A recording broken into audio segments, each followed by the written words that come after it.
In today's video, I'm going to teach you how to reset your Webflow site in just 5 minutes. This process is straightforward and can help you quickly get back to the drawing board if needed. Let's dive right in. First, what you'll want to do is open up your web browser and head over to Google. In the search bar, type in Webflow and hit Enter.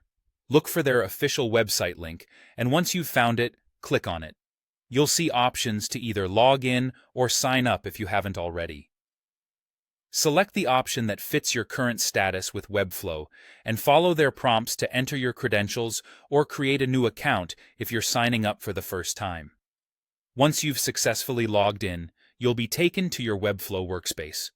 This is essentially your dashboard, where all your current projects are housed. Here, you'll want to identify the specific website that you intend to reset. When you've found it, take a moment to review its elements and ensure it's the correct one you want to work with. Now, move your cursor over to the ellipsis. That's the 3 little dots you see on the right-hand side of your project's panel. Hovering over this will typically reveal additional options. You'll want to select Archive from this menu. Archiving doesn't delete the project, but stores it neatly away, allowing you a clean slate to start from scratch or to revisit it at a later time if needed. However, if you're already in the Webflow Designer and realize you need to undo some adjustments you just made, there's a simple alternative. Instead of archiving and restarting entirely, you can utilize a quick shortcut. By pressing Ctrl and Z on Windows or CMD and Z on a Mac simultaneously, you can undo your most recent change.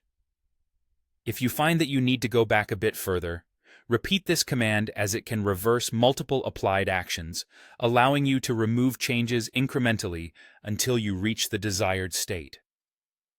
Resetting your Webflow site can be a really handy tool, whether you're experimenting with different looks or simply starting over due to mistakes or changes in design direction.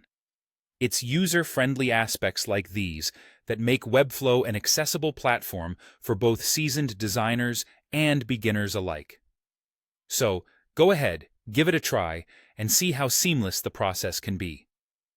Thanks for tuning in today, and I hope you found this walkthrough clear and helpful.